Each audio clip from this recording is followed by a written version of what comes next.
여기 위쪽으로 올라가시는 게 사진 찍기 좋을 것 같아요. 사진이 팀이 여기 카자흐스탄을 방문했고 우리 대학교를 선택해서 방문하신 걸로 생각합니다. 앞으로도 기회를 듣고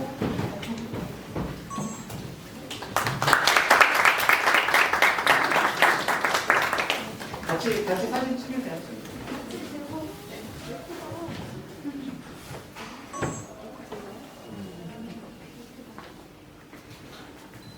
네.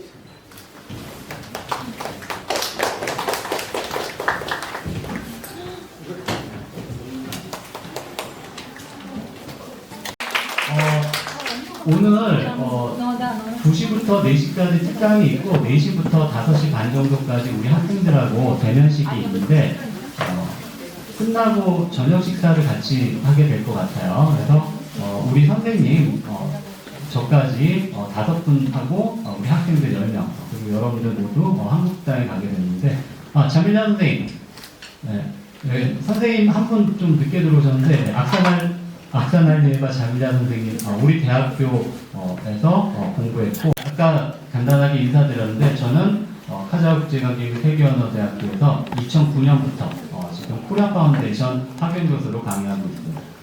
여기 오기 전에 2003년부터 2008년까지는 러시아의 노보시비르스크 국립대학교에서 마찬가지로 한국국제교류대학 학연 교수로 강의하였습니다. 그래서 한 20년 동안 CIS 지역에서 특히 이제 2009년부터는 카자흐스탄, 중앙아시아 지역에서 한국학을 강의하고 있습니다. 중앙아시아에서 오랫동안 이제 한국어를 강의하고 있는데 사실 뭐 제가 경제나 비즈니스 쪽은 잘 몰라요. 그냥 한국어를 가르칠 뿐이지. 다만 이제 여기서 지내면서 들었던 기업에 관한 이야기들, 한국과의 관계, 교류에 관한 이야기들 이런 것들을 중심으로 비전문가지만 일단 첫 번째 시간에는 중앙아시아 한국학에 대해서 그리고 두 번째 시간에는 카자흐스탄과 한국의 경제 교류에 대해서 같이 이야기해보도록 하겠습니다. 네, 그럼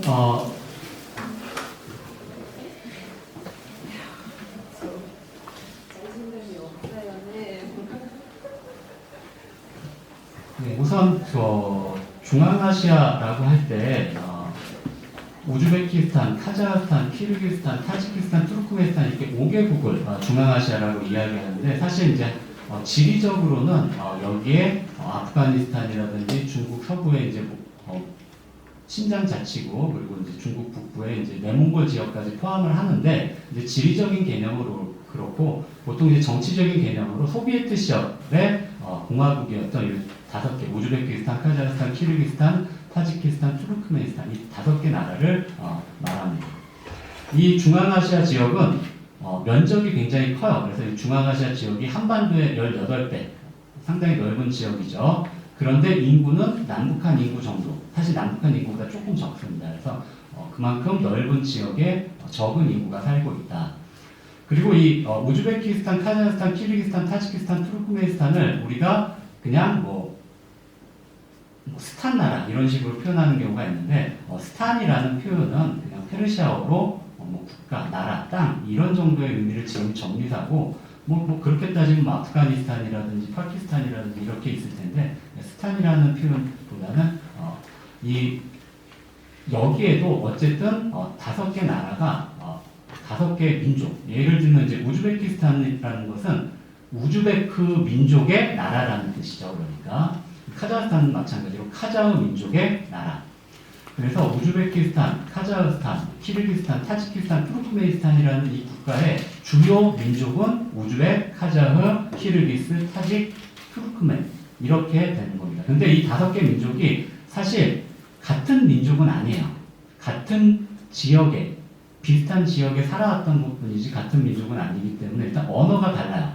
우즈벡어, 카자흐어, 키르기스어, 투르크어는 우리가 이제 알타이어라고 하는 알타이어 계통의 언어이고 그리고 민족적으로도 투르크 계통의 민족입니다. 그에 비해서 타지키스탄 같은 경우는 페르시아어 계통의 언어를 사용하고 있고 이란계의 민족입니다. 그래서 민족 구성으로도 다르고 또 언어도 차이가 있고 근데 이 5개 나라를 단일 공동체로 묶을 수 있을지 사실 내부적으로는 어떤 단결성 같은 건 전혀 없어요.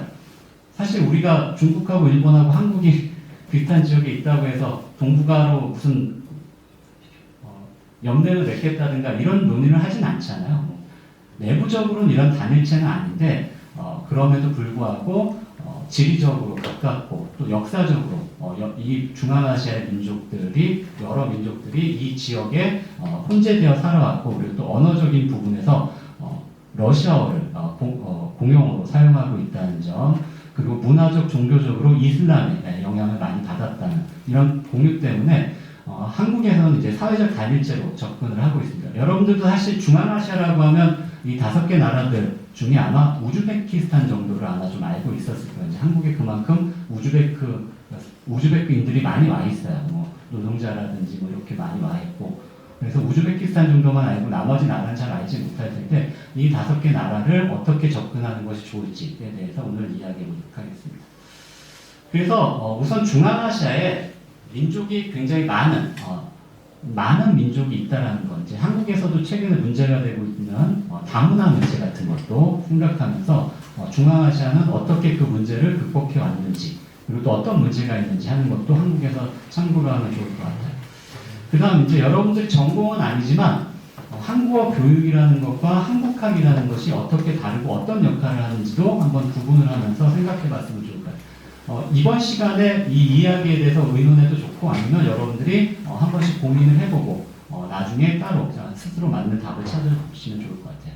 그 다음에 이제 그 해외 한국학이라고 하는 것이 어떤 역할을 하는 것인지에 대해서 좀 생각해 보신 다음에 국내에서 한국에서 외국인들을 상대로 한국어를 교육하는 것과 외국에서 현지에서 외국인들을 대상으로 한국어를 교육할 때 어떤 차이가 있는지 그 다음 여기 지금 러시아어 전공자들이 좀 있다고 하는데 사실 아까 중앙아시아 5개국을 사회적 단일체로 묶을 수 있을 때는 이 5개국이 언어적 공통점을 가지고 있다고 했죠. 근데 언어적 공통점을 가지고 있다는 게 카자흐와 우즈베거가 같다는 얘기는 아니에요. 러시아어를 공용어로 사용하고 있다는 거예요. 소련 시절부터. 그런데 독립한 이후에 1990년대 초반에 독립한 이후에는 각자 민족주의적인 성향이 강해지면서 이제 국어를 자신들의 민족어로 하고 예를 들면 카자흐스탄은 국어는 이제 카자흐입니다. 그리고 공용어로서 왜냐하면 이제 카자흐스탄에 민족이 100개가 넘는 민족이 있거든요. 100개가 넘는 민족들이 다 카자흐를 알지 못하고 또 소련 시절부터 러시아어를 국어로 사용해 왔기 때문에 민족 간의 의사소통을 위한 공용어로 러시아어를 사용하고 있습니다. 이건 지금 카자흐스탄뿐만 아니라 중앙아시아 5개국이 같은 상황입니다. 지금 이제 카자흐스탄은 독립한 이후에 민족주의적인 성향이 강해지면서 이제 카자흐인들을 위한 나라, 정말 카자흐인들을 위한 나라로 변화시키기 위해서 국어도 카자흐로 바꿨고 러시아어의 영향력을 줄여나가려고 하고 있습니다. 여러분들 우즈베키스탄 다녔죠 지금? 네, 우즈베키스탄은 지금 벌써 문자를 러시아어 문자를 이용한 표기에서 로마자 표기로 바꿨어요. 우즈베거 표기를. 그래서 간판들 이런 거 보시면 영어 같은데 잘 안 읽히는 그런 영어가 있었어요. 그게 사실 영어가 아니라 로마자로 표기한 우즈베거입니다. 그래서 이런 식으로 점점 러시아어의 영향력을 줄여나가려고 하고 있어요. 카자흐스탄도 마찬가지로 아직 정식으로 시행하지 못했는데 카자흐 표기가 키릴 문자, 러시아 문자로 표기하고 있었는데 카자흐를 이제 러시아 문자가 아닌 키릴 문자가 아닌 로마자로 바꾸려고 계속해서 작업을 하고 있고 공식적으로 2035년인가부터는 아예 표기 자체를 바꾼다고 하네요. 그래서 이제 러시아와의 관계, 러시아와의 영향, 러시아와의 위상 이런 것들이 중앙아시아에서 카자흐스탄에서 어떻게 변해갈 것인지 그리고 중앙아시아 각국이 러시아의 영향력을 배제하는 것이 맞는지 하는 것도 여러분들이 한번 고민해 봤으면 좋겠어요. 사실 저는 이제 중앙아시아 전공이 아니고 러시아어 전공이 아닌데 우연찮게 러시아에서 5년, 카자흐스탄에서 15년 이렇게 한국어를 강의하고 있는데 전공이 국어학이다 보니까 관심은 사실 한국어에 더 관심이 많아요. 그래서 우리나라도 독립한 이후에 일본어의 잔재를 떨치기 위해서 굉장히 노력을 많이 했음에도 불구하고 아직도 곳곳에 우리말 속에서 이제 일본어의 영향력을 무시할 수 없고 또 한자의 영향을 굉장히 오래 받아왔기 때문에 한자를 지금 떨쳐내는데 굉장히 오랜 시간이 걸렸어요. 여러분들은 지금 한자를 거의 읽을 일이 거의 없을 거예요. 그런데 30년 전만 해도 신문에 명사들은 대부분 한자로 되어 있고 조사나 어미 정도만 한국어로 되어 있는, 그러니까 국한문 혼용되어 있는 그런 시대가 있었어요. 그 당시에도 그 한자를 버리면 안 된다. 중국이라고 하는 뭐 거대 문화, 거대 시장을 포기하는 것이다. 뭐 이런 이야기부터 시작해서 여러 가지 반론이 있었지만 결국 지금 한자를 사용하지 않아도 여러분들 큰 문제가 없잖아요. 근데 러시아의 영향에 대해서도 중앙아시아에서 가지고 있는 생각은 같아요. 중앙아시아에서 러시아의 영향력을 배제하는 것은 러시아라고 하는 큰 그 강대국과의 관계, 또 러시아의 영향력이 세계적인 수준이기 때문에 러시아의 영향력에서 벗어나는 것은 옳지 않다라고 주장하는 사람들이 있지만 이제 점점 시대가 바뀌어가고 있어요. 카자흐스탄도 이제 점점 러시아어보다는 카자흐어 중심으로. 아직까지도 독립한 지 30년 조금 지났지만 러시아어의 영향력이 굉장히 강해요. 왜냐하면 예를 들면 우리 대학에서도 카자흐어로만 수업할 수 있는 선생님들의 비중보다는 러시아어로만 수업할 수 있는 선생님들의 비중이 더 높아요. 그 정도. 초중고도 마찬가지겠죠. 슈콜라 초중고도 아직까지는 러시아어보다는 카자흐어보다는 러시아어로 수업할 수 있는 선생님들의 비중이 더 높습니다. 서론이 너무 길어졌네요. 이런 문제들에 대해서 생각해 보면서 중앙아시아 한국학에 대해서 좀 먼저 소개를 해드릴게요. 네, 우선 타슈켄트 국립동방대 이번에 방문했었다고요. 네, 타슈켄트 국립동방대에서 1991년에 한국어 강좌가 시작했고요. 2004년에 한국학과로 발전했던 것이 2015년에 학부로 페이컬티로 발전을 했어요. 사실 세계적으로 한국학의 위상이 아직까지도 낮은 편인데 중국어나 일본어에 비해서 영향력이 낮은 편입니다. 그래서 한국학을 하지 않는 대학도 많고 한국학이 아니라 그냥 중국, 일본과 합쳐서 동양학이라는 이름으로 한국도 조금 가르치는 이런 정도의 대학이 많은데 학부를 만들려면 인원이 어느 정도 돼야 되거든요. 그래서 세계에서 학부를 갖추고 있는 대학이 거의 없는데 타슈켄트 국립동방대에서는 학부에서 한국학부로 한국학을 가르치고 있어요. 여러분도 아마 갔을 때 이제 학생들한테 아니면 선생님들한테 좀 얘기를 들었을 것 같아서 간단하게 넘어갈게요. 2012년부터 2015년까지 그리고 2015년부터 2018년까지 해외 한국학 시아청 사업이라는 것을 수행했는데 한국학중앙연구원이라는 하는 곳이 있어요. 그럼 이제 한국학중앙연구원과 그 다음 이제 코리아 파운데이션, 한국국제교류재단 이 두 개 재단이 국 외에 있는 한국학 대학들을 중점적으로 지원하는 기관입니다. 그래서 이 두 개 기관 중에서 한국학중앙연구원에서 해외 한국학 대학을 그 지역에 한국학이 발전하기 위해서 거점이 될 만한 대학들을 찾아서 처음에 시아청 그리고 그게 발전한 단계에서 중액대학을 진행하게 되는데 바로 이 동방대에서 중액대학 시아청 사업을 2012년부터 2018년까지 진행했습니다. 그래서 지금 어문학, 경제학, 국제관계, 역사, 통번역 이 한국과 관련된 이 여러 가지 학과에 한 500에서 600여 명 정도의 수강생 그리고 40여 명 정도의 교원이 재직하고 있습니다. 네, 이거는 2022년에 작년 여름에 이제 타슈켄트 국립동방대에서 우리 이제 중앙아시아 한국학 교수들이 모여서 학술 대회를 했었던 그런 내용이고요.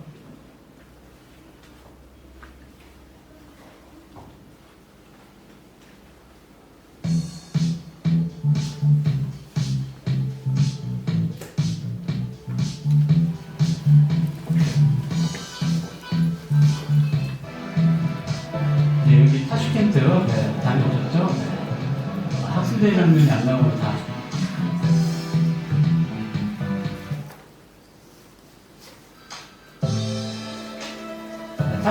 동방대에서 모여서 학술대회 했을 때의 모습입니다.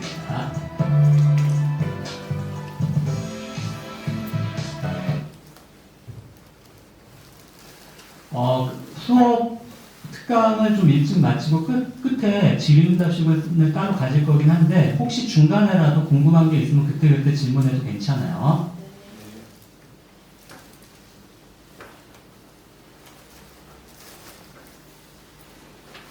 네, 그다음 카자흐스탄에서 이제 주요 한국학 대학으로 카자흐 국립대 혹시 이름 들어보신 분들이 있을지 모르겠는데 이게 우리 대학교가 카자흐 국제관계 및 세계언어대 아까 한국외대 같은 이제 외국어 대학의 성격이라고 했잖아요.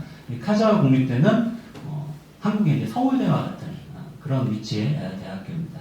그래서 1988년부터 한국어 강의가 시작됐고 1994년부터 본격적으로 한국학과가 설립이 돼서 여기도 마찬가지로 동양학과, 어문학, 통번역에 관한 한국학 강의가 이루어지고 있습니다. 여기도 마찬가지로 20명 정도의 한국학 교수진이 있고 120명 정도의 학생들이 한국학을 전공하고 있습니다. 카자흐스탄 최고 수준의 우수한 학생들, 이제 카자흐스탄의 서울대라고 했으니까 굉장히 우수한 학생들이 입학해 있고 한국으로부터 다양한 지원을 받은 그런 이제 대학교입니다. 2017년부터 2020년까지 해외 한국학 시야청 사업을 수행했습니다. 그 다음 키르기스탄의 비슈케크 국립대학교입니다. 비슈케크 국립대학교도 1991년에 한국어 강의가 시작해서 1993년부터 한국학과가 설립이 되었습니다. 아마 여러분들 키르기스탄은 이름을 많이 못 들어보셨을 거예요. 그렇죠? 네.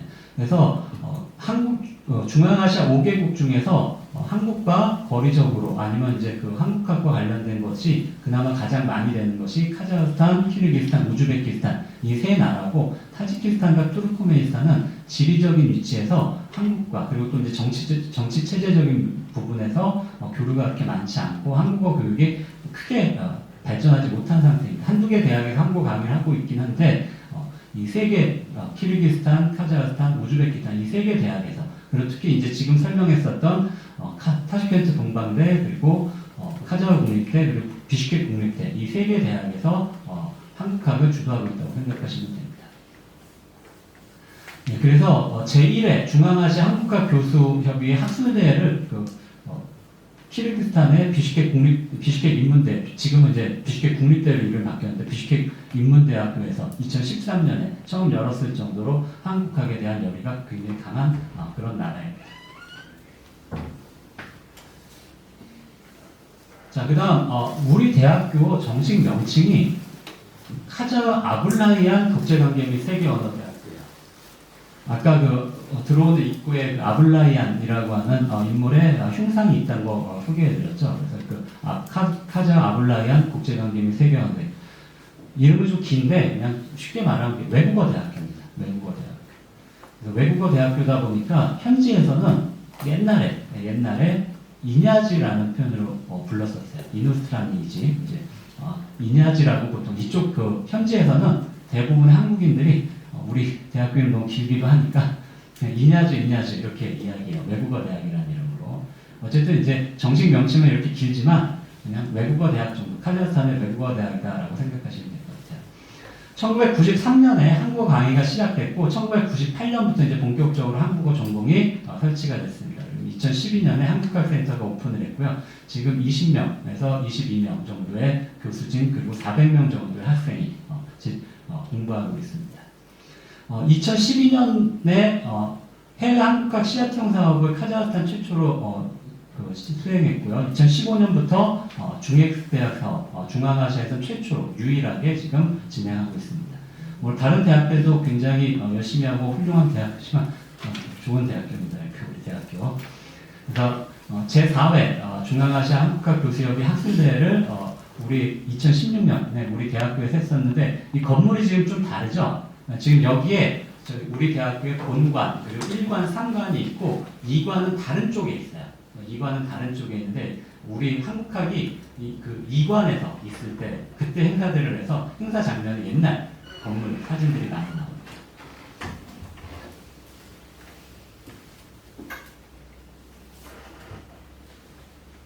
이렇게 이제 그 사진도 다운로드할 수 있는 그런 곳. 네, 사진도 이렇게 다 업로드해서 행사들에 대한 사진을 다 다운로드할 수 있게 그렇게 해놓고 있습니다.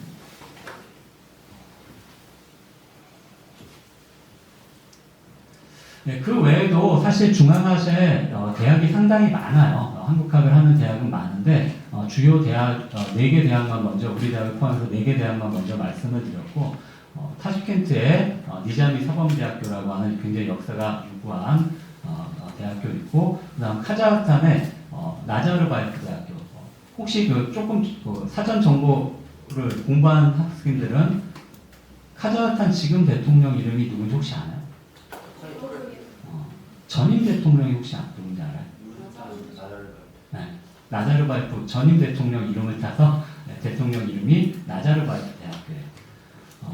참고로 이제 그 나자르바예프 그 전임 대통령이 상당히 오랫동안 카자흐스탄의 대통령을 유지해오면서 뭐 여러 가지 뭐 이제 이런저런 이야기가 있을 수 있지만 어쨌든 대학교 나자르바예프 대학교를 만들어서 카자흐스탄의 이제 교육 수준을 끌어올리기 위해 노력을 했고, 그다음 지금 카자흐스탄의 수도가 알마티가 아닌 건 알고 있죠. 예, 아스타나라고 하는 그 수도 이전도 바로 이 대통령 시절에 이루어졌던 행사입니다. 그리고 그 대통령이 퇴임한 이후에는 그 아스타나라고 하는 수도의 이름을 이 대통령의 대통령의 이름을 따서 누르술탄 나자르바예프인데 누르술탄으로 도시 이름을 바꿨을 정도로 국민들의 지지도가 어느 정도 있었어요. 물론 반발도 있었지만. 네, 그래서 나자르바예프 대학교에서 올해 6월에 학술대회를 개최하기로 했습니다. 이렇게 중앙아시아 한국학 교수들이 이렇게 계속 모여서 해마다 한 번씩 그 학술대회를 하고 있습니다. 이런 학술대회에 관한 그 정보들 이런 것들이 우리 이제 지금부터 유튜브 홈페이지에 있어서 혹시 관심 있는 학생들은 나중에 우리 대학 중앙아시아 한국학에 대한 홈페이지에서 찾아보시면 좋을 것 같아요. 자, 그래서 중앙아시아에서 그 카자흐스탄, 키르기스탄, 우즈베키스탄 세 나라를 중심으로 한국학이 진행이 된다고 했잖아요. 그래서 우즈베키스탄에서는 씨앗형 사업을 4개 대학에서 5번, 그리고 카자흐스탄에서는 씨앗형 사업을 3개 대학에서 3번, 그리고 중액대학을 우리 대학에서 2번, 그리고 키르기스탄은 씨앗형 사업을 1개 대학에서 1번, 이렇게 아직은 이제 중앙아시아 한국어 교육이 크게 자리 잡지 못한 그런 상황입니다.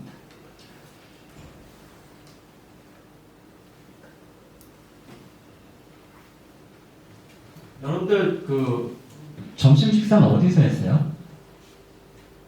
식당 이름 알아요? 그루지아 음식인가 보네요, 그렇죠? 네. 근데 그 음식이 여러분들 입에 좀 괜찮았어요? 저기 지금 뒤에 그 우리 현지 선생님도 있어서 말을 하기가 좀 조심스러운데 중앙아시아가 음식이 그렇게 맛있는 편은 아닌 것 같아요. 한국인들이 먹기엔 좀 기름지기도 하고, 그리고 또 아마 그 중앙아시아인들이 아마 유목 생활을 오래 하다 보니까 음식 문화가 그렇게 크게 발전하지 못한 부분도 있는 것 같고, 육식 위주다 보니까 기름지기도 하고, 그래서 아마 카자흐 전통 식당보다 아마 그루지아 음식 식당으로 간 것 같아요. 근데 이제 말할 때 참 조심스러워지는 게 사실 그루지아라고 하면 안 돼요, 또 그렇죠? 조지아라고 해야 돼요, 지금. 터키라고 요즘 또 하면 안 돼요. 네, 발음도 잘 안 되는데 튀르키예라고 해야 돼요. 이런 식으로 한국어를 가르칠 때도 굉장히 참 조심스러워요. 현지에서 지내다 보면 말할 때 조심스러워지는 분들도 많아요.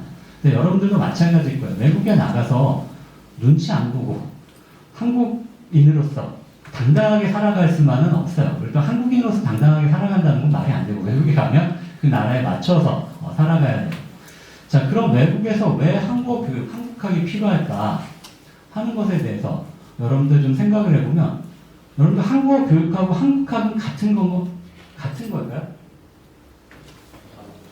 다른 거예요, 그렇죠? 이름이 다르니까 달라요. 하는 사람도 달라요. 우선 한국어 교육은 주로 언어학을 하는 사람들, 국어 교육하는 사람, 한국어 교육하는 사람, 외국어 교육하는 사람, 이런 분들이 담당을 해요. 근데 한국학이라고 하면 정치, 경제, 뭐 사회, 역사 이런 분들이 담당을 해요. 그런데 한국어 교육에서 그럼 한국어를 가르칠 때 한국의 정치, 경제, 역사, 문화를 안 가르치냐? 그건 또 아니에요. 그걸 또 가르쳐야 한국어를 온전하게 가르칠 수가 있어요. 그래서 사실 한국어 교육과 한국학이 완전히 다르다고 하기는 어렵고 한국학이 발전하기 위한 기반으로서 한국어 교육도 필요하고 또 한국학자들이 성장하기 위해서 한국어 교육은 또 계속해서 진행이 돼야 돼요. 한국어 교육이 제대로 보급되지 못하고 한국학이 발전한 그런 나라들도 있어요. 예를 들면 러시아 같은 경우는 한국어 교육보다는 그냥 한국학만 발전했어요. 무슨 말이냐면 그냥 러시아어로 한국학을 해요. 그래서 소비에트식의 한국학자들이 대부분 한국어를 못하는 사람들이 많았어요. 지금도 러시아에 가면 학생들이 훨씬 더 한국어를 잘해요. 한국어를 가르치는 교수들보다. 왜냐하면 그냥 러시아어로 한국어를 배우고 한국학을 배웠던 그런 분들이기 때문에. 하지만 그분들이 중요한 건 한국의 사회, 정치, 경제, 문화 이런 한국 전반에 걸친 전문가들이라는 점이에요. 외국에 있는 전문가들. 그런 전문가들이 외국에서 양성이 돼서 한국에 대한 일종의 지향파로서 성장을 하고 또 그 현장에서 영향력을 키워나가서 한국의 힘이 되는 그런 부분이 바로 한국학에 필요한 부분이겠죠. 여러분들이 나중에 뭐 경제와 관심이 있어서 이쪽에 뭐 사업을 한다든지 할 때도 한국학, 한국어 교육 이 분야의 도움을 완전히 무시할 수는 없어요. 도움을 받게 돼요. 그래서 이런 부분에 대해서 조금 관심을 가지면 좋겠다 하는 정도로만 이야기할게요. 그래서 중앙아시아 한국학은 사실 문제도 많아요. 어떤 부분이냐면 1990년대 이후에 갑작스럽게 수요가 급증하는 한국어 교육이 이루어지다 보니까 대학의 선생님들도 충분히 갖춰져 있지 않고 교재도 제대로 없는 상황에서 한국어 교육이 이루어지기 시작한 거예요. 그러다 보니까 지금 우리도 우리 대학 같은 경우는 그나마 코리아 파운데이션에서 개발한 카자흐스탄인을 위한 한국어라는 이제 그 교재로 주교재로 한국어를 가르치지만 나머지 분야에서 아까 이야기했던 뭐 한국의 역사라든지 경제, 사회, 문화 이런 것들은 그냥 우리가 스스로 자료 찾아서 학생들하고 수업하거나 아니면 한국에서 만든 그런 자료로 수업할 수밖에 없어요. 현지에서는 아직 교재가 완성되지 않은 상태예요. 또한 한국어를 가르치려는 선생님들이 한국학을 가르치려는 선생님들이 참 부족한 형편이에요. 여러분들 지난주에 타시켄트 동방대 갔을 때 혹시 최소영 교수님 말고 또 현지 선생님들 많이 만나봤어요? 현지 선생님들은 거의 못 보고 최소영 교수님만 있었던 건가요? 중앙아시아의 대학들이 대학마다 좀 차이가 있고 나라마다 조금 차이가 있을 수 있지만 소비에트 시절부터 대학 교수의 급여가 낮은 편이에요. 평균 급여보다 작은 편이에요. 그래서 중앙아시아 한국학 교원들의 급여가 보통 한 300달러에서 500달러 수준이에요. 특히 강의를 처음 시작하는 강사들의 경우에는 300달러가 안 되는 경우도 있어요. 키르기스탄이나 타지키스탄 같은 경우는 국가 소득이 굉장히 낮기 때문에 200달러도 안 되는 수준이에요. 그러다 보니까 한국학 교원으로 남지 않으려고 해요. 그래서 조금 일하다가 한국의 대학원에 진학해서 한국 대학원에서 열심히 공부하고 돌아와도 사실 잘 돌아오지도 않아요. 그냥 한국에서 자리를 잡아요. 돌아와도 한국 기업들, 한국계 기업들을 찾아가는 경우가 상당히 많아요. 또 중앙아시아 대학들이 서로 거리가 멀다 보니까 교류하기가 쉽지가 않아요. 이제 아까 이제 우리가 자주 모여서 여러 가지 행사들을 한 것을 보여줬지만 그 행사조차도 시작한 지 한 10년 정도밖에 안 됐어요. 그 전에는 그런 행사도 거의 못했고 그 행사조차도 모든 대학, 모든 선생님들이 참여할 수는 없다 보니까 이런 것들이 굉장히 한계가 있습니다. 지금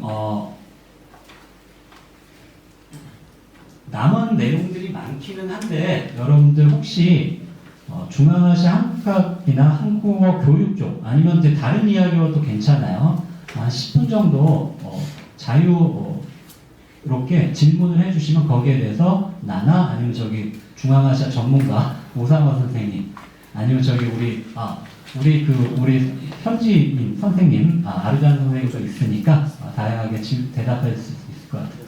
네, 혹시 궁금하신 거 있으면 지금 자유롭게 질문해 주세요. 네, 이거 마이크 거기 앞에 있죠? 안녕하세요. 유라시아 청년 아카데미 교육생 이예린입니다. 아까 전에 그 초중고에서 러시아어랑 카자흐스탄어 그 사용 비중 얘기해 주실 때 러시아어 사용을 더 많이 하신다고 하셨는데 선생님들이 그러면은 카자흐스탄어랑 러시아어랑 이 국가에서 사용하는 비중이랑 문맹률이 조금 궁금합니다. 우선 이제 학생들은 점점 카자흐를 배우려는 학생들이 많아지고 있어요. 이제 독립한 이후에 태어난 이제 젊은 세대들은 굳이 러시아어를 배우는 것이 아니라 집안에서도 카자흐를 사용하다 보니까 카자흐를 배우려고 하는 비중이 높아져요. 문제는 초중고등학교나 대학교에 카자흐를 완벽하게 구사할 수 있는 선생님의 숫자가 적다는 거예요. 왜냐하면 독립한 지 얼마 안 됐고 그 전까지는 모든 고등교육이 러시아어로만 이루어져 있다 보니까 교재나 이런 것들이 아직도 카자흐로 된 교재가 부족한 편이에요. 물론 이제 지금 이제 점점 바뀌곤 있어요. 젊은 사람들 층에서는 점점 러시아어를 구사하는 사람들보다 카자흐를 구사하는 사람들이 더 많아지고 있는데 아직까지 대도시의 많은 사람들은 두 개의 언어를 동시에 사용을 해야 생활을 할 수가 있습니다. 그래서 공식적인 통계가 좀 몇 년 전 거긴 한데 러시아어 구사자가 70%, 카자흐어 구사자가 80%, 물론 이제 둘 다 공통으로 구사할 수 있는 사람들도 있고 이런 식으로 통계를 본 적이 있어요. 점점 카자흐어 비중이 높아지고 있다. 이런 정도로 생각하시면 될 것 같아요. 참고로 여기 수업을 그래서 러시아 반과 카자흐 반으로 나눠서 수업해요. 선생님 자체가 러시아어, 카자흐 둘 다 언어를 사용할 수 없고 학생들도 둘 다 할 수 없다 보니까 아예 카자흐어로 가르치는 반, 러시아어로 가르치는 반. 근데 문제는 한국 선생님들 중에, 한국어를 가르치는 선생님들 중에 러시아어나 카자흐어를 제대로 할 수 있는 선생님이 부족해요. 그러니까 현지인 선생님들이 점점 만들어져야 되는데 현지인 선생님들이 지금 점점 만들어지지만 아직까지는 젊은 선생님들 그리고 이직률이 상당히 높다는 게 우리 대학뿐만 아니라 지금 중앙아시아 대부분의 문제입니다. 또 다른 궁금한 거 있으시면 질문해 주세요. 굳이 어렵게 생각하지 말고 아까 이야기했던 그거 한번 생각해 볼까요? 중앙아시아에서 러시아어의 비중을 점점 낮추려 하고 있거든요. 러시아어를 탈피하려고 하고 있어요. 여기에 대해서 찬성하시는 분들. 물론 이제 남의 나라 이야기이긴 하지만 중앙아시아는 러시아의 영향력에서 벗어나야 되는 것이 맞는 것 같다라고 생각하는 분 중에 한 명 한번 얘기해 볼까요? 왜 중앙아시아가 러시아의 영향력을 벗어나는 게 맞는 것 같죠? 그래도 1991년에 러시아로부터 이제 중앙아시아가 자기 주권을 찾았고 그거에 대해서 너무 러시아의 의존도를 높이게 되면 이제 자원도 그렇고 그들이 직접 생존할 수 있는 그런 발전할 수 있는 일도 떨어지니까 저는 그 탈러시아와 카자흐를 위해서 조금 더 힘을 쓰는 게 맞다고 생각합니다. 중앙아시아의 이익을 위해서 각 중앙아시아 각국의 영향력을 키워나가는 게 맞는 것 같다. 러시아로부터 이제 영향력을 줄여나가는 게 맞는 것 같다 정도로 이해하면 될 것 같은데 혹시 러시아의 영향력을 유지하는 게 좋다라고 생각하시는 분? 네.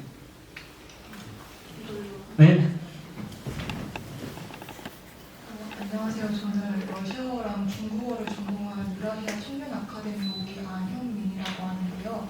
저는 아무래도 중국어를 전공을 했기 때문에 한국어에서 좀 고급 용어를 활용할 때 한자를 많이 쓰는 걸로 알고 있는데 한자를 배제하는 순간 이제 어휘 구사력이 확 떨어지는 게 좀 있기 때문에 카자흐스탄하고 러시아와의 관계는 잘 모르지만 또 여태까지 영향을 많이 받았으니까 그거를 갑자기 우리 러시아어랑 배제하겠다 이거는 좀 아닌 것 같다고 저는 생각합니다. 네, 러시아어의 영향력이 오랫동안 사회 전반적으로 영향력을 미쳐왔기 때문에 칼로 끊듯이 이렇게 잘라내기는 어려울 것 같고 영향력을 계속 유지해 나가면서 민족적인 역량을 키워나가는 게 맞을 것 같다라는 의견인 것 같아요. 사실 이제 그 문제에 대해서는 뭐 우리가 대답할 부분은 아니지만 그만큼 카자흐스탄에서 우즈베키스탄에서 혹시 이 중앙아시아에 대해서 관심을 가지면 이제 점점 러시아의 비중이 어쩔 수 없이 낮아질 수밖에 없다 하는 점을 생각하셔야 될 것 같아요. 근데 문제는 한국에는 지금 러시아어 전공자도 많지 않은데 중앙아시아어 전공자는 거의 없어요.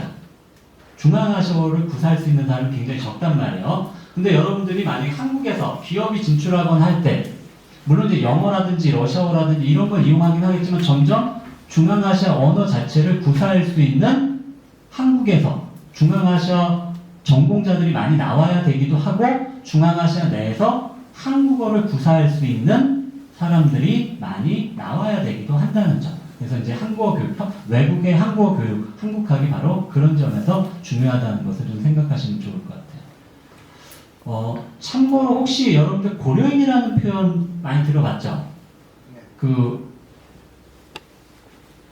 우리 오늘 10명 학생들 중에 고려인 학생이 몇 명 있을까요? 우리 학생이 이따 4시에 온다고 했어요. 고려인 학생이 몇 명 있을까요? 절반?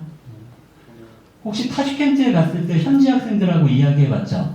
거기 고려인 학생이 많이 있었나요? 우즈베키스탄에 고려인이 훨씬 더 많거든요. 카자흐스탄보다. 근데 고려인 학생이 없었어요. 한국에서 가끔 오해하는 것이 있어요. 중앙아시아에 고려인들이라고 하는 부분에 대해서 아마 고려인 문제에 대해서는 잘 모르더라도 이름은 들어봤을 거예요. 그렇죠? 근데 그 고려인들은 우즈베키스탄에 18만 명, 카자흐스탄에 12만 명 정도 있다고 해요. 그리고 키르기스탄이나 이런 데는 한 10,000명 이내 수준으로 있어요. 근데 중앙아시아 한국어 교육, 한국학은 고려인들의 민족어 교육이 아니에요. 중앙아시아의 한국어 교육, 한국학은 중앙아시아에서 중앙아시아인들에게 한국어를 가르치는 문제예요. 한국학을 가르치는 문제예요. 물론 이제 그 중에 고려인은 민족적으로 한국과 같은 민족이지만 국민으로서는 중앙아시아 국민이야. 카자흐스탄 국민이고 우즈베키스탄 국민이야. 그 일원으로서 외국어로서 그들이 배우는 거지 민족어 교육으로서 그 사람들에게 왜 정체성을 일깨워주기 위해 한국어를 교육하지 않냐, 왜 한국 학생이 왜 고려인 학생이 왜 이렇게 없냐, 이런 소리를 하는 분들이 있는데 그건 이제 한국어 교육, 한국학의 해외 한국학의 한국어 교육의 목적이라든지 이런 것들을 오해하시는 부분들이에요. 물론 고려인들이 정체성을 유지하기 위해서 한국어를 배우는 것은 참 중요한 거였죠. 그렇지만 고려인들만을 위한, 그러니까 우리 민족주의적인 관점에서 한국어 교육이라든지 한국학이 이루어지면 안 된다는 점도 생각했으면 좋겠습니다. 네. 혹시 또 다른 거 궁금한 거 있으세요? 네. 일단 강의해 주신 거 굉장히 잘 들었고요. 저는 유라시아 청년 아카데미의 분자 교육생 대표 맡고 있는 박세현이라고 합니다. 아까 교수님께서 언어를 카자흐어, 러시아어만 두 개 나눠가지고 교육을 하신다고 말씀해 주셨는데, 제가 알기로는 카자흐어와 러시아의 특징이 확연하게 다르다고 알고 있습니다. 카자흐 같은 경우는 한국어와 어순이나 조사 사용이 비슷한 측면이 있고, 러시아어는 그것이 편향이 다른데, 그렇다면 이러한 상황 속에서 이 분반된 학생들의 한국어가 느는 속도, 그런 것 차이가 있을 것 같은데, 이런 부분에 대해서 답변해 주시면 감사하겠습니다. 외국어 교육에서 언어 유형은 굉장히 중요해요. 무슨 말이냐면 방금 이야기한 대로 한국어와 그 중앙아시아 언어들, 아까 이야기했던 타지커를 빼고, 타지커는 이제 다른 언어 계열이니까 알타이어 계열의 언어들은 한국어와 어순이 굉장히 비슷해요. 그래서 언어 습득에 굉장히 쉬운 부분이 있어요. 또 의문론적 특징도 한국어가 아시아어에 속하다 보니까 의문론적 특징도 비슷해서 발음이나 이런 것들이 굉장히 쉬워요. 근데 여기 러시아어를 전공해본 학생들은 알겠지만 러시아어는 유럽어이기 때문에 어순이 한국어와 달라요. 발음적인 측면에서 상당히 많이 달라요. 그래서 내가 러시아에서도 5년 강의를 해봤고 한데 러시아어를 모국어로 하는 학생들은 한국어를 배우는 데 있어서 한계가 있어요. 발음이 일단 문제가 있어요. 그리고 러시아어를 모국어로 하는 학생들이 카자흐어를 모국어로 하는 학생보다 한국어를 습득하는 데 있어서 어려움이 있는 건 사실이에요. 우리가 유럽어들을 배울 때 일본어 같은 아시아어들 배우는 것보다 더 어려운 게 있는 것처럼 어려움이 있는 건 사실이에요. 근데 지나고 보니까 열심히 하는 학생들의 노력은 이겨낼 수가 없어요. 네. 전반적으로는 카자흐어를 모국어로 하는 학생이 러시아어를 모국어로 하는 학생보다 한국어를 습득하는데 유리한 것은 사실이다 정도로만 생각해 주시면 좋겠어요. 열심히 하는 학생이 잘합니다. 네, 또 다른 질문 있으세요? 자유롭게 다른 부분에 관한 이야기를 해도 좋고 그리고 수업하는 도중에 이야기를 해도 좋아요. 원래 그 수업이 조금 아까 준비하는 과정에 좀 늦게 시작하긴 했는데 늦게 시작하더라도 늦게 끝내지는 말아야죠. 그렇죠? 잠깐 쉬었다가 쉬는 시간 10분 가진 후에 그 다음에 다시 두 번째 카자흐스탄과 한국의 경제 교류에 대해서 강의하도록 하겠습니다. 네, 수고했습니다. 감사합니다.